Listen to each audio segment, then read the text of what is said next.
Então, olha só, para manutenção de notebook, é importante que nós tenhamos algumas ferramentas que vão ser muito útil na bancada, tá? Então, a gente precisa conhecer alguma delas. E caso a gente vá falando e vocês ainda não conheçam, quem quiser perguntar alguma coisa sobre determinada ferramenta, levanta a mão e pergunta, tá? Pelas avaliações da pesquisa que nós tivemos aqui, alguns aqui na sala têm conhecimento de eletrônica básica, tá? E alguns até com eletrônica um pouquinho mais aprofundada. Só que tem alguns que não conhecem nada. Então a gente vai ter que nivelar o que a gente vai transmitir por baixo, tá? Então a gente vai procurar ser breve, mas a gente vai ter que falar de determinadas coisas que alguns já conhecem aqui. Então eu pediria a paciência de vocês aí, tá? Então, materiais essenciais para o técnico. Deve comprar materiais e ferramentas de boa qualidade, evitar ferramentas made in China, muito embora tenha muita ferramenta da China que seja boa, né? Você tem que saber escolher, né? Muito baratas, equipamentos, prefiro de qualidade para não comprometer o desempenho do técnico. A bancada deve ser limpa e organizada e com bastante espaço para trabalhar, ao contrário do que está mostrando a imagem aí, né? Então, procurem se organizar. Algumas ferramentas necessárias: jogo de chaves Phillips e fenda, alicates, ferramentas normais que você já usa no dia a dia da manutenção de desktop. Agora tem algumas ferramentas aqui que são específicas. Por exemplo, isso aqui é um material, são ferramentas anti-estática. O que é estática, gente? É a eletricidade que o corpo humano retém e pode queimar placas, tá? Então você, quando pega uma placa eletrônica de qualquer maneira, você pode transmitir eletricidade para ela e queimar determinados componentes. Então aqui nós temos algumas ferramentas, luvas antistáticas, tá? Escovas de limpeza antistática, jaleco antistático, pulseira antistática. Então, se você vai trabalhar com a placa eletrônica, seria importante você ter essas ferramentas, esses cuidados, porque você pega uma placa de um notebook que custe 700, 800 reais, você pode queimar uma placa dessa se você descarregar uma eletricidade em cima dela. E o nosso corpo, ele acumula eletricidade. Eu sei que tem gente que não acredita, tá? Tem gente que não acredita na eletricidade. Então, quando o cara fala que não acredita, eu falo, então enfia o dedo na tomada ali para tu ver. Tu vai passar a acreditar. Então, mas você, ao caminhar, você retém eletricidade e essa eletricidade pode ser transferida. Então, isso aqui, ó, jaleco antistático. É um jaleco próprio para evitar transferência de eletricidade. Se você tiver a oportunidade de entrar numa fábrica de computadores ou de qualquer equipamento eletrônico, você vai ver que existe um cuidado muito grande com relação à eletricidade estática. Você só pode entrar lá dentro de jaleco, com touca, com pulseira, com um monte de cuidados para evitar essa queima de placas eletrônicas, tá? Então aqui temos outras ferramentas, tem um aspirador de pó para poder fazer manutenção preventiva, jogo de chaves Phillips, preferência de boa qualidade, para que você não venha danificar os parafusos, né? Outras ferramentas: estação de solda com temperatura controlada, tá? É um ferro de solda, só que possui controle de temperatura. Você pode botar para mais, para menos. É um pouquinho mais caro que um ferro de solda, mas se você estiver montando um laboratório, seria importante você ter. Saber utilizar sugador de solda para poder retirar componentes de placas eletrônicas. Essa aqui é uma fonte de bancada, é uma fonte muito utilizada para fazer reparos eletrônicos em placas eletrônicas. Para que serve a fonte de bancada? Vai ter casos, gente, que a gente vai ver que uma placa eletrônica, às vezes, ela não está ligando porque entrou um componente em curto. E como que você sabe que o componente está em curto, gente? Lógico que se você vai medindo, de repente você consegue medir numa determinada linha, você vai ver que tem um curto. Então você sabe que tem um componente em curto. O problema, gente, a gente vai ver depois quando a gente for falar de esquema, é que às vezes uma linha de alimentação tem 50 componentes. E se um componente entrar em curto, todos os 50 componentes vão ficar dando curto. Como que você vai saber qual o componente que está em curto? Primeira maneira de você saber, tirando um por um.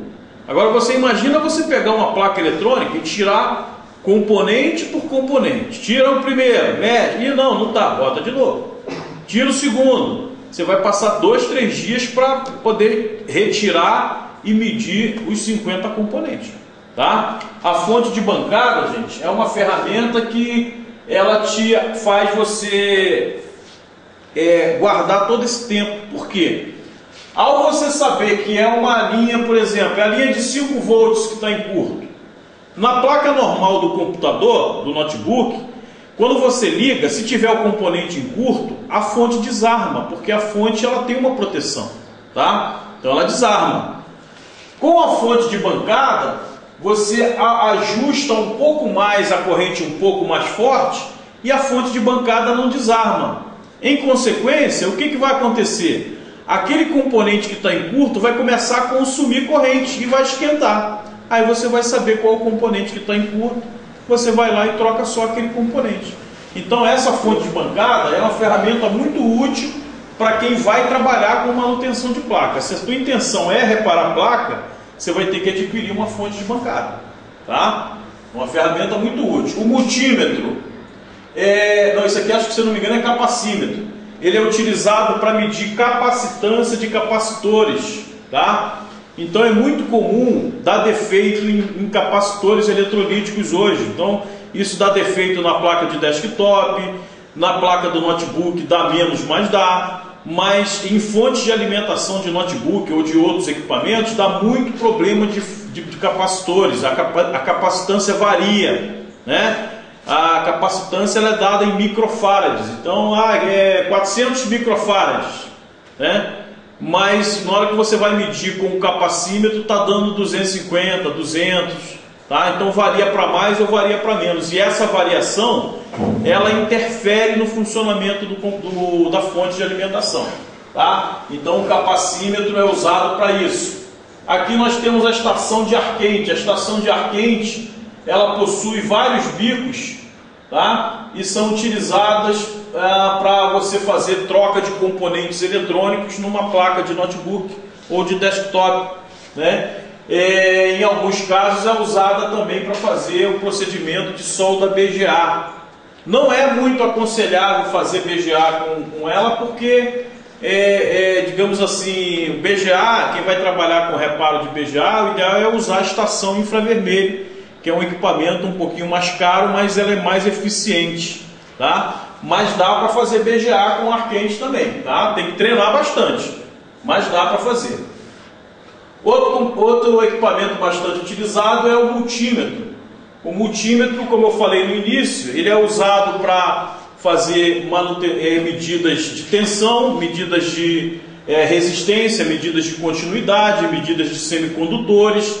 Então, todos os componentes presentes em placas eletrônicas. Então, a gente tem que saber usar bem esse equipamento aqui, porque é ele que vai nos dar uma direção do que está ruim, do que está com defeito, do que tem que fazer. Então, esse daqui, ele é o principal, é o primeiro que você tem que aprender a usar bem. Tá?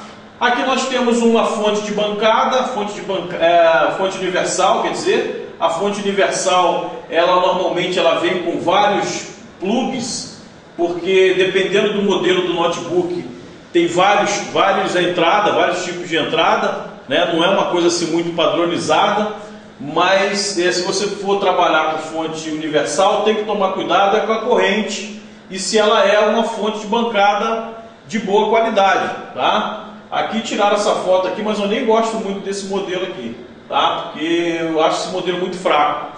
Tá? E aqui nós temos um outro equipamento que é o frequencímetro, que é usado para medir frequências na placa eletrônica. Né? Então, às vezes você quer medir a frequência de um clock, você quer medir determinados sinais na placa eletrônica, através do esquema, você vai precisar de um frequencímetro para poder fazer essas análises. Alguma pergunta por enquanto, gente? Alguém quer perguntar alguma coisa? À medida que a gente for falando, tá? Se surgir dúvida, se vocês quiserem perguntar, levanta a mão e pergunta, porque a dúvida de um pode ser a dúvida de outros também, tá? Então não se acanhe. Qual que é o valor médio daquela fonte de bancada? Depende de onde você vai comprar, tá? Hoje você compra, tem uma loja em São Paulo que a gente indica bastante, que é a mrfferramentas.com.br, tá? www.mrfferramentas.com.br.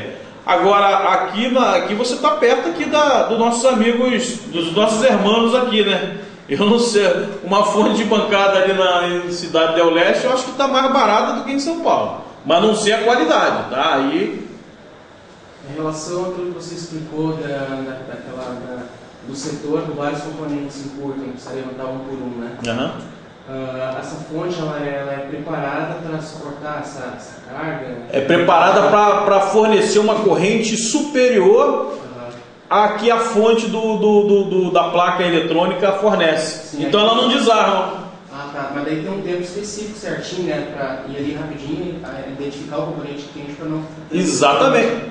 Porque se você deixar muito tempo, esse componente ele pode torrar e pode até danificar a placa eletrônica devido a esse aquecimento, né? Então você tem que ser malandro por não deixar muito tempo, porque senão você pode realmente danificar a placa. O custo dela, mais ou menos, uma base? Olha, uma fonte boa que eu já vi lá na MRE está na faixa de 290, 300 reais você compra uma.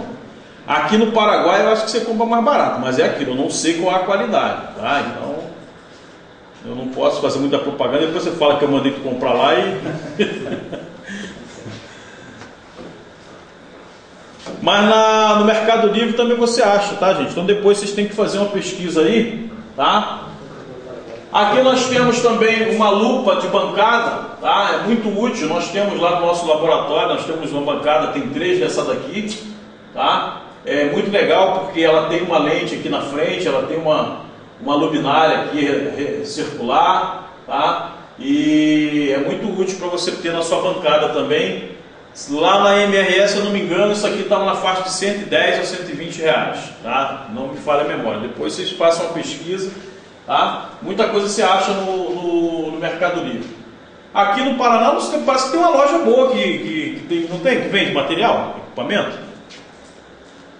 Já me falaram lá em Maringá, falaram que tinha uma loja legal aqui, depois eu posso ver o nome. Hã? Onde? Aqui no Paraná não tem uma fornecedora de ferramentas? Sim, eles até falaram o nome lá aquele dia. Pois é. Não. Preço bom. Aqui, ó, nós temos a solda que nós utilizamos, tá? Nós usamos normalmente a 0,5, tá? Tem muita gente que usa de 1 milímetro, mas nós usamos a solda mais fininha para poder fazer troca. Isso aqui é a fita dessoldadora, ou malha dessoldadora, que é usada também para poder limpar resíduos de solda na placa eletrônica ou no componente. Isso aqui é chamada lupa de pala, que você coloca na cabeça, né? Tem também de vários modelos, tá? Que você compra em loja de ferramenta. Fluxo líquido para ressoldagem de componentes.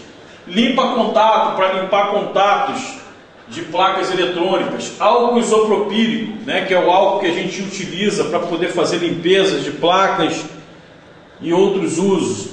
Aí aqui, gente, algumas dicas, né, para você organizar o seu laboratório, né, com caixas, para você ficar tudo separadinho, tudo bonitinho, porque se você for trabalhar na bagunça, você perde muito tempo. Então, ó, a bancada do técnico, né, fazendo medidas na placa eletrônica com a pulseira antistática para eliminar. Essa manta cinza aqui é uma manta antistática também, né? Aí aqui nós temos um frequencímetro, um multímetro e o técnico fazendo as análises na placa eletrônica. Perguntas? Aqui a bancada do técnico, ó, essa daqui já é uma fonte de bancada, ela é um pouquinho mais cara, mas é tipo dupla, tá? Nós temos uma dessa no nosso laboratório, tá? Se eu não me engano, custou 480 reais, mas ela é dupla, tá? É melhor do que aquela outra que nós mostramos.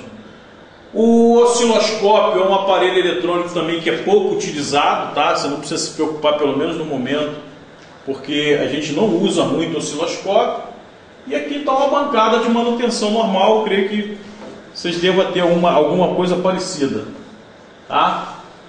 Ter à mão organizadamente os materiais para trabalho, ter um formato que dê ao técnico conforto e organização ao trabalho. Tanto a bancada e a cadeira devem estar à altura compatível ao técnico para que ele não se sinta desconfortável ao trabalhar. Iluminação adequada, ventilação, ferramenta adequada. Então, gente, o ideal é que você procure sempre estar com as ferramentas apropriadas, tá? Não inventar muita coisa. É lógico que em manutenção de notebook a gente vai ter que inventar algumas coisas, tá? Vai ter que desenvolver algumas ferramentas, alguns procedimentos, mas procure ser criativos de maneira eficiente, tá? Outra coisa que você precisa ter próximo na sua bancada é um computador ligado à internet. Por quê? Você vai precisar fazer pesquisa, como na manutenção de desktop você já tem que baixar alguns drivers, né, de instalação. No notebook é a mesma coisa, para quem já faz aí parte de manutenção de sistema. Agora, se você for a fundo na manutenção de placas, você vai precisar ter acesso a datasheets. O que são datasheets? Datasheets são informações técnicas dos componentes presentes na placa eletrônica, né? Então, se você quer saber como é que funciona ou qual a função de um determinado componente, você precisa consultar o datasheet, tá? Então, esse datasheet tem em alguns sites específicos na internet, mas você pode procurar também no Google. Você pode digitar lá datasheet, aí bota a referência do chip, do componente que você quer identificar. Então, normalmente o próprio Google te leva para uma pasta ou para um site onde tem o datasheet, onde tem a pinagem daquele componente, né? É muito comum às vezes você não achar um determinado componente, aí você se perguntar assim: ah, mas e se eu botar um outro componente, tem equivalente, né? Porque, por exemplo, transistores, se você chega numa loja de eletrônica para comprar um transistor, às vezes não tem aquele transistor, mas o lojista lá, se ele for experiente, ele pode te indicar um outro que seja equivalente.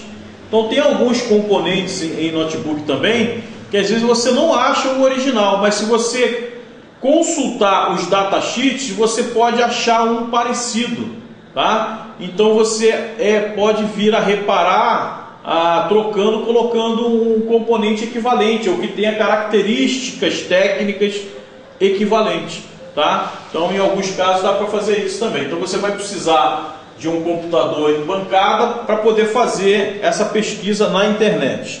E também para consultar fóruns ou sites de suporte técnico, participar de grupos de discussão, de MSN, tá? E outras características que a gente pode encontrar aí. Isso aqui, ó, computador em bancada, isso aqui é um datasheet, tá?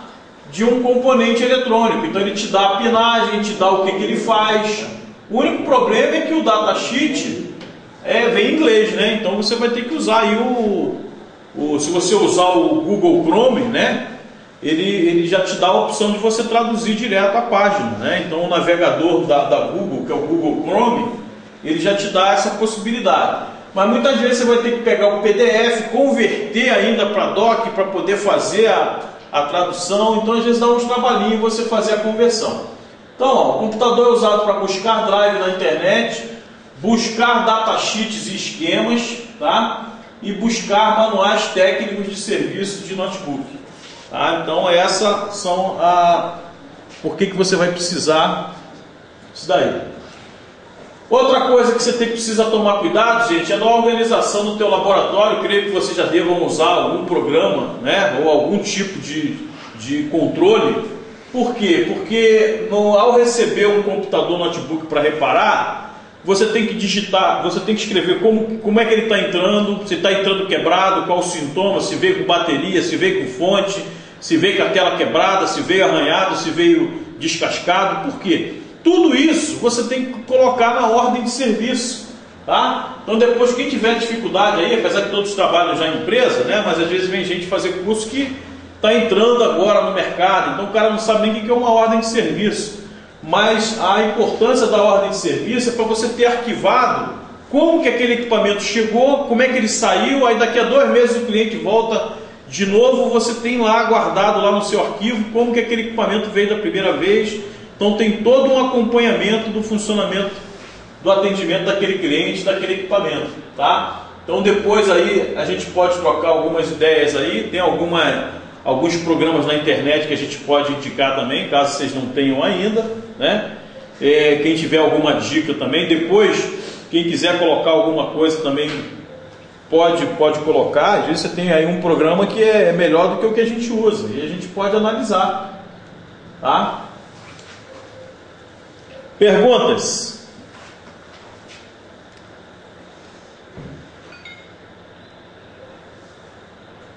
Nenhuma pergunta ainda, gente? Gente, olha só, eu trouxe alguns equipamentos para a gente fazer a prática, mas seria interessante, caso vocês tenham equipamentos, vocês queiram trazer para a gente fazer, ajudar vocês a reparar determinados problemas aí, vocês podem trazer, tá? Por quê? Porque a gente trouxe equipamento, trouxe material para vocês praticarem, mas se vocês tiverem, melhor ainda, porque de repente já vai reparando alguma coisa de vocês aí. Eu trouxe o NET, ele funciona dentro do Windows, só que não funciona o touch e não funciona algumas teclas.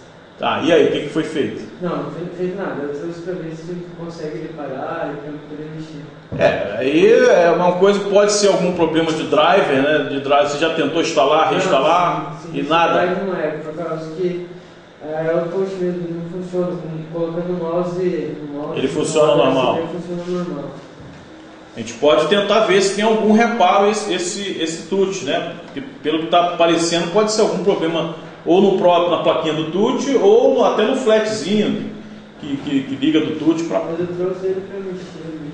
Tá? Então quem quiser trazer, gente, pode trazer, tá? Não quer dizer que a gente vai reparar, mas a gente vai dar as dicas para que você repare, né? O que a gente faria lá no nosso laboratório, tá? Para que a gente possa estar se ajudando aí.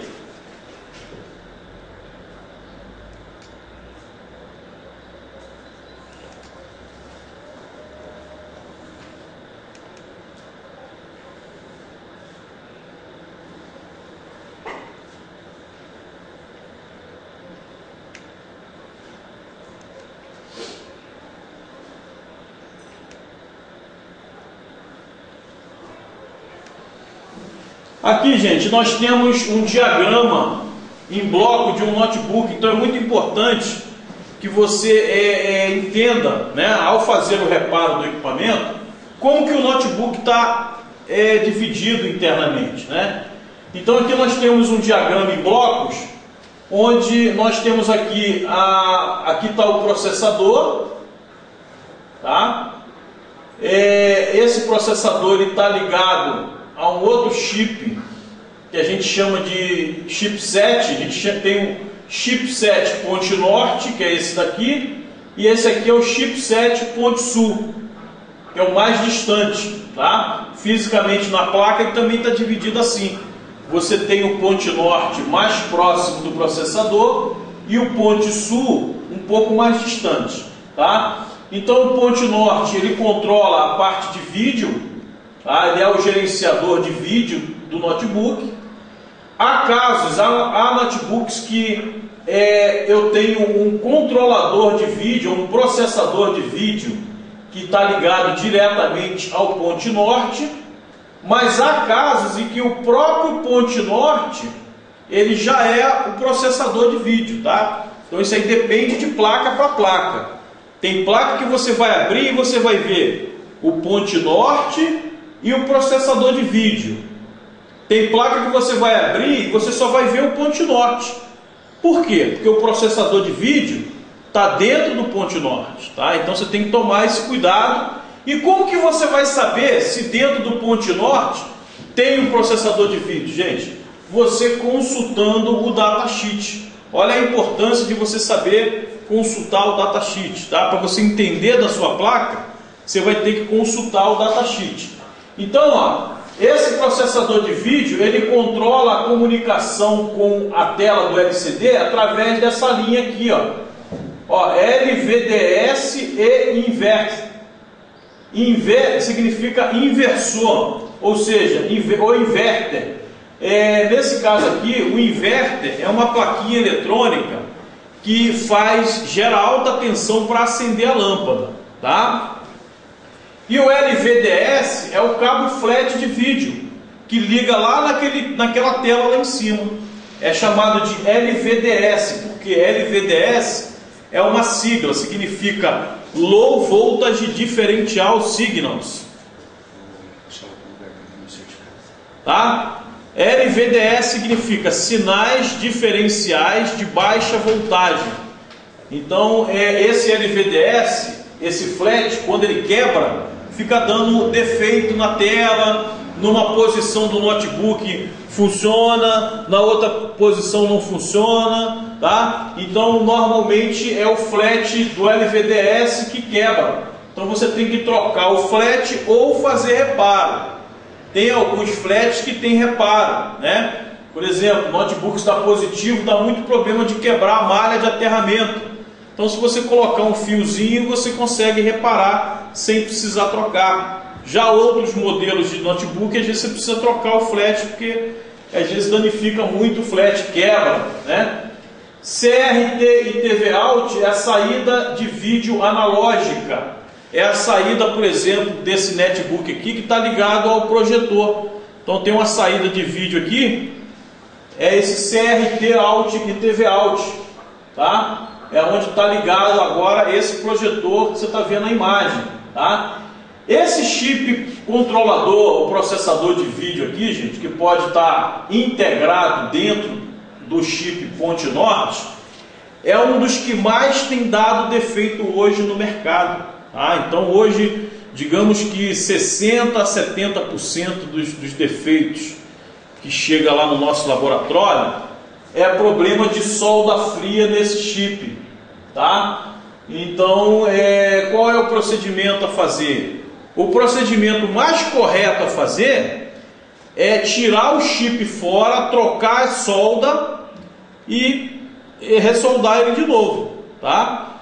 Só que é um procedimento, gente, que você não aprende ou não pega de uma hora para outra. Por quê? O procedimento de solda BGA é um procedimento que você precisa treinar bastante. Por quê? Porque ao tirar o chip da placa para trocar a solda, se você não tiver bem treinado, na hora que você tirar, o que acontece? Sobe trilha da placa. E se subir trilha da placa, você perde a placa. Então é um procedimento arriscado para se fazer. Você só deve fazer depois de ter treinado em placas sucatas uma boa quantidade de vezes, tá? Então tem muita gente que às vezes tem medo, aí não quer colocar em risco. Então às vezes não faz o procedimento. Agora tem que tomar cuidado, nós já tivemos fazendo uma pesquisa aí. Que o pessoal tem feito bastante aí? Ao invés de tirar o chip e trocar a solda, o pessoal só aquece, que é um procedimento chamado reflow, tá? Então esse procedimento de reflow, a gente vai mostrar aqui no nosso curso, consiste de você pré-aquecer toda a placa, porque qualquer procedimento de solda você tem que pré-aquecer a placa, tá? Então você tem que pré-aquecer toda a placa eletrônica por 5 minutos e depois de 5 minutos você vai concentrar um aquecimento em cima do chipset Ponte Norte, ou então processador de vídeo, tá? E o que vai acontecer? Esse aquecimento aqui vai dar uma nova vida para a solda, ou seja, ela vai derreter e vai voltar a funcionar normalmente. Só que é o procedimento melhor a ser feito, gente? Não é, porque esse procedimento pode fazer voltar o equipamento, mas depois de um dia pode voltar, depois de uma semana pode voltar, depois de um mês pode voltar. Então não é um procedimento que você possa assinar embaixo e dizer assim, ó, vai ficar mais um ano funcionando, tá? Então o que tem acontecido? Menos de 3 meses, que é o nosso prazo de garantia aqui no Brasil, o equipamento está voltando. Então às vezes se torna uma dor de cabeça, né? Por quê? O cliente quer garantia, né? Então você tem até que tomar cuidado por duas coisas. Uma, você pode até fazer esse procedimento, mas você tem que se preparar que esse equipamento pode voltar, tá? E o outro cuidado que você tem que ter é que, de repente, aonde você está terceirizando lá com o cara lá em Cascavel ou lá não sei onde, tá? Não estou falando mal de ninguém aqui, tá? Mas de repente o cara ele pode estar te cobrando uma recuperação de BGA, mas só pode estar de repente aquecendo. De repente ele pode só estar reaquecendo o chip, que é uma coisa que você mesmo poderia fazer.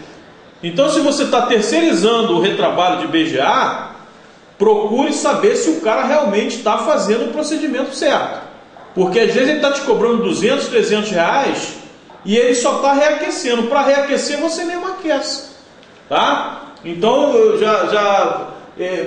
tem gente que às vezes não pode ver, não pode ver. Pô, por que não pode ver? Não, deixa eu ver o que você está fazendo aí. Eu não vou aprender não, mas deixa eu ver, tu faz com uma máquina, o que tu faz como?